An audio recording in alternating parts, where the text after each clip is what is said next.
नमस्कार, आप देख रहे हैं अग्रविजन चैनल। अग्रविजन चैनल पर आप सभी का स्वागत है और अभी आप देख रहे हैं कार्यक्रम गुरु मंत्रा। कार्यक्रम गुरु मंत्रा में हम आमंत्रित करते हैं कुछ गुरुओं को जो हमारे प्रश्नों और जिज्ञासाओं का समाधान करते हैं। इस कड़ी में आज हम बात करेंगे पत्रकारिता एवं जनसंचार में भविष्य में क्या क्या संभावनाएं हैं। तो इस मुद्दे पर बातचीत करने के लिए हमारे साथ स्टूडियो में आज हैं professor doctor Vinita Gupta. Professor doctor Vinita Gupta Maharaja Agrasen institute of management studies के पत्रकारिता एवं जनसंचार विभाग की विभागाध्यक्ष हैं। वो 3 दशकों से भी अधिक का मीडिया अनुभव अपने साथ रखती हैं। मैम, आपका बहुत बहुत स्वागत है हमारे कार्यक्रम में। बहुत बहुत धन्यवाद इस कार्यक्रम में मुझे आमंत्रित करने के लिए। जी, तो मैम मेरा पहला सवाल आपसे ये होगा कि जब स्टूडेंट्स मीडिया में आने का सोचते हैं और मीडिया के कोर्सेज में एडमिशन लेना चाहते हैं तो मीडिया की आज के दौर में इम्पोर्टेंस क्या है? बहुत बेहतरीन सवाल है कि मीडिया की इम्पोर्टेंस क्या है। तो आज हम देखें कि पूरा देश और पूरी दुनिया शायद मीडिया से ही चलती है, चाहे वो राजनीति हो या आम सामाजिक जीवन। मीडिया की जो महत्ता है उसको हम किसी भी तरह से अपने जीवन से अलग नहीं कर सकते। हमें चाहे किसी भी तरह की सूचना हो या फिर हमें कोई भी जानकारी लेनी हो या फिर हमें सजेशन देने हो तो मीडिया सबसे अच्छा एक प्लेटफॉर्म हो सकता है। जी जी, बिल्कुल मैम। स्टूडेंट्स जब मीडिया में एडमिशन लेने के लिए आते हैं तो उनके सामने 2-3 फील्ड बहुत सामने से दिख रहे होते हैं, जैसे कि एंकरिंग या जैसे कि रिपोर्टर। लेकिन इसके अलावा भी बहुत से क्षेत्र हैं जहां वो अपना करियर बना सकते हैं। तो आपकी समझ में वो कौन से क्षेत्र हैं? बहुत सारे क्षेत्र हैं, करीब 15 से 20 क्षेत्र। और मुझे लगता है सिर्फ मीडिया ही ऐसा है एक विषय जिसमें बहुत सारे आपके दरवाजे खुल जाते हैं when you enter into this field. अब एक नहीं है जो लोगों को दिखाई देता है, वो एंकर दिखाई देता है, वो रिपोर्टर दिखाई देता है। इसके अलावा जब मास कम्युनिकेशन, ये सिर्फ जर्नलिज्म नहीं है, media includes journalism and mass communication, यानी पत्रकारिता और जनसंचार। जनसंचार एक अलग चीज़ है और पत्रकारिता उसका एक पार्ट है। तो जिसको हम कहते हैं टोटल कम्युनिकेशन का एक पार्ट पत्रकारिता है और एक दूसरा जो मास कम्युनिकेशन का है जिसमें हमारा पब्लिक रिलेशंस भी आता है, एडवर्टाइजिंग आता है, इवेंट मैनेजमेंट है, मीडिया रिसर्च है, कंटेंट राइटिंग है। तमाम सारे फील्ड्स आपके सामने खुल जाते हैं। रेडियो है, टेलीविज़न है, आजकल तो यूट्यूब चैनल्स का ज़माना है और इतने सारे दरवाजे लोगों के सामने खुलते हैं, किसी भी स्टूडेंट के सामने। और फिर कंटेंट राइटिंग है, वेबसाइट्स के लिए कह सकते हैं कि सबसे ज़्यादा जो कैरियर अपॉर्चुनिटीज़ हैं, कोई भी अगर स्टूडेंट ले तो वो मीडिया के क्षेत्र में उसे आना चाहिए। बिल्कुल। तो मैम, जैसा कि आपने बताया कि सिर्फ एंकरिंग और रिपोर्टिंग ही नहीं, मुझे लगता है आपने 5-6 ऐसे फील्ड बता दिए जो बहुत सारे लोगों को नहीं मालूम होंगे और आपके विभाग में ये कोर्स कराया जाता है। तो आप स्टूडेंट्स को क्या क्या ऐसी चीज़ें हैं जो सिखाते हैं इनमें से? जब बच्चा आता है, एडमिशन लेता है, सबसे पहले उसके दिमाग में होता है क्या बनेंगे? हम एंकर बनेंगे या हम रिपोर्टर बनेंगे।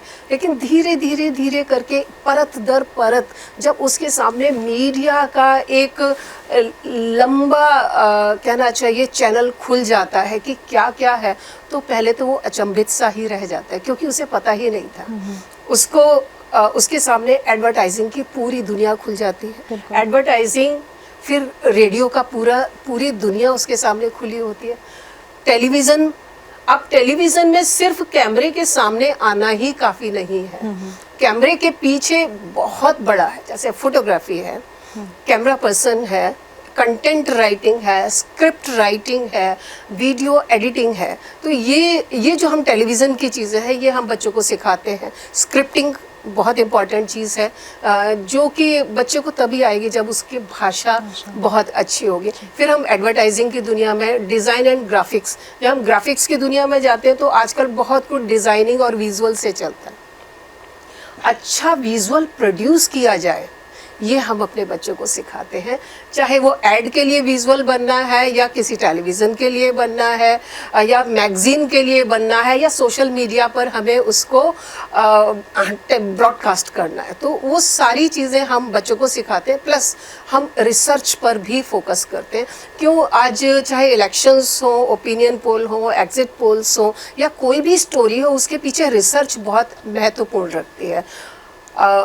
इसके लिए मीडिया रिसर्च का एक पूरा हमारे पास पेपर है जिसमें हम बच्चों को सर्वे से लेकर बाकी सारी चीज़ें भी सिखाते हैं। फिर हेल्थ कम्युनिकेशन मुझे लगता है कि आज के जीवन का एक बहुत महत्वपूर्ण, कोविड के बाद तो बहुत ही इम्पोर्टेंट ये बन चुका है। बिल्कुल। तो हेल्थ कम्युनिकेशन है, स्पोर्ट्स जर्नलिज्म है, फिर हम कॉरपोरेट कम्युनिकेशन, हमारे बहुत सारे बच्चे ऐसे हैं जो कॉरपोरेट सेक्टर में जाते हैं और बहुत ही अच्छा वो लोग काम कर रहे हैं। दैन डिजिटल मीडिया मार्केटिंग, आज शायद कहते हैं ना जमीन से उठकर हम वर्चुअल ज़्यादा हो गए, तो वर्चुअल प्रेजेंस आपकी जितनी स्ट्रांग होगी शायद उतना नेटवर्क आपका स्ट्रांग होता है। इसके लिए डिजिटल मीडिया मार्केटिंग भी हमारे बच्चे सीखते हैं। इसमें ग्राफिक्स डिज़ाइनिंग तो जैसे मैंने आपको बताया, स्पोर्ट्स जर्नलिज्म है, वो हमारा एक यूनिक पेपर होता है। बिल्कुल। तो मैम, आपने बताया कि इतने सारे एवेन्यूज़ हैं स्टूडेंट्स के सामने अगर वो इस कोर्स में एडमिशन लेते हैं।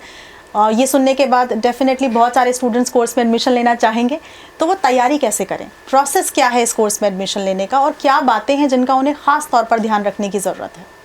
जब हमारे पास बच्चा आता है एक बिल्कुल रॉ मटेरियल की तरह आता है, और ये जो हमारे पास आने वाला बच्चा है वो सिर्फ ऐसा नहीं है कि पहले से मास कम्युनिकेशन पढ़कर आए। जैसे बीकॉम में अगर आ रहा है तो उसके पास कॉमर्स रही होगी, बीएससी कर रहा है तो उसके पास साइंस रही होगी, अलग अलग कोर्सेज। लेकिन जर्नलिज्म में आने वाले बच्चा ऐसा नहीं है, वो साइंस स्ट्रीम से भी आता है, वो कॉमर्स स्ट्रीम से भी आता है, वो ह्यूमैनिटीज से भी आता है। इसका मतलब है पत्रकारिता सबका स्वागत करती है। हमारा जो मास कम्युनिकेशन डिपार्टमेंट, ये अपने आप में एक बहुत यूनिक डिपार्टमेंट है। जी मैम, तो जैसा मैम आप बता रही हैं कि स्टूडेंट्स के लिए किसी एक स्पेसिफिक स्ट्रीम से होना बहुत ज़रूरी नहीं है, किसी भी स्ट्रीम से हो वो जर्नलिज्म में एडमिशन ले सकते हैं। तो यूनिवर्सिटी का प्रोसीजर क्या रहता है? क्या कोई मेरिट बनती है या सिर्फ एडमिशन फॉर्म फिल करना होता है? कॉलेज कैसे अलॉट होता है? तो पूरा प्रोसीजर कैसे रहता है? जीजीएस आईपी यूनिवर्सिटी में एडमिशन लेने के लिए और हमारे कॉलेज में एडमिशन लेने के लिए, चूंकि हमारा कॉलेज गुरु गोविंद सिंह इंद्रप्रस्थ विश्वविद्यालय से संबद्ध है, एफिलिएटेड है, तो इनका कॉमन एंट्रेंस टेस्ट होता है, दैट इज सीईटी एग्ज़ाम, जो कि बहुत जल्दी आने वाला है। और उस एग्ज़ाम को क्लियर करने के बाद ही आईपी यूनिवर्सिटी के किसी भी कॉलेज में ये बच्चे एडमिशन ले सकते हैं। अब सीईटी एग्ज़ाम की तैयारी कैसे करें? जी, बहुत महत्वपूर्ण सवाल है ये। हाँ, और ये मैं ज़रूर बताना चाहूँगी क्योंकि हम स्वागत कर रहे हैं सभी बच्चों का कि वो आए और हमारे यहाँ एडमिशन लें। आप अपनी तैयारी ऐसे करें, पहला, आज से ही आप न्यूज़पेपर पढ़ना शुरू कर दें, आप न्यूज़ चैनल देखना शुरू कर दें, अपनी भाषा पर काम करना शुरू कर दें, क्योंकि और भाषा में हिंदी और अंग्रेजी आपके जो पेपर में आएगा, वो टेस्ट जो आपका होगा कॉमन एंट्रेंस टेस्ट में, तो वो आपका हिंदी भी जज होगी, आपकी अंग्रेजी भी जज होगी और ट्रांसलेशन वर्क भी, कि वाइस वर्सा आप हिंदी से इंग्लिश और इंग्लिश से हिंदी कर पाते हैं या नहीं कर पाते हैं, भाषा पर इनको काम करना होगा। करंट अफेयर्स मेन तो ये थोड़ा सा इतिहास की भी उनको जानकारी रखे तो अच्छी बात। जी मैम, आपने बहुत डिटेल में बताया कि स्टूडेंट्स को क्या करने की ज़रूरत है और किस तरह से तैयारी करने की ज़रूरत है। मेरा आखिरी सवाल होगा आपसे, मैं बस ये जानना चाहती हूँ कि वो स्टूडेंट्स जो जर्नलिज्म की डिग्री कर रहे हैं, अभी पास आउट होंगे और फील्ड में जाएंगे, और ये स्टूडेंट्स जो अभी आएंगे, इन दोनों के लिए आप क्या कहना चाहेंगे? कोई संदेश, कोई ख़ास बात, कोई एक सलाह? इन सब के लिए ही एक बात मैं कहना चाहूँगी कि अगर आप पत्रकारिता में आ रहे हैं तो आप 9 से 5 की नौकरी की तो भूल जाइए।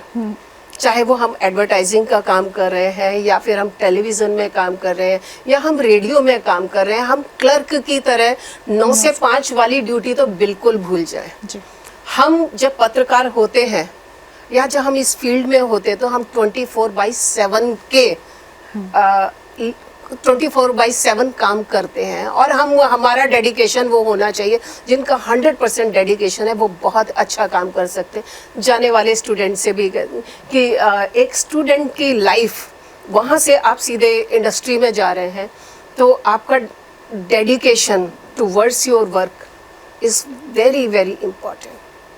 अगर डेडिकेशन नहीं है तो फिर आप उतना सक्सेस नहीं पा सकते जितना आप कभी ख्यालों में लेकर आए थे। आपने जो सोचा था उसके लिए आपको वही 24/7, जैसा कि मैंने कहा। जी, बहुत बहुत शुक्रिया मैम आपका कि आप आई और आपने इतनी डिटेल में इस पूरे मुद्दे के ऊपर बातचीत की। स्टूडेंट्स को मुझे लगता है कि बहुत सारी क्लैरिटी मिल गई होगी कि उन्हें इस फील्ड में आगे करियर कैसे बनाना है। एक बार फिर से आपका बहुत बहुत शुक्रिया मैम। बहुत बहुत धन्यवाद प्रियंका जी। जी मैम। तो ये थी हमारी आज की गुरु हमारे कार्यक्रम गुरु मंत्रा में। इनसे हमने बात की पत्रकारिता एवं जनसंचार के विषय के बारे में और कैसे इस विषय में हमारे स्टूडेंट्स अपना करियर बना सकते हैं। आप देखते रहिए अग्रविजन चैनल। तब तक हमारे चैनल को सब्सक्राइब कीजिए, लाइक कीजिए और शेयर कीजिए। मुझे दीजिए इजाज़त। नमस्कार।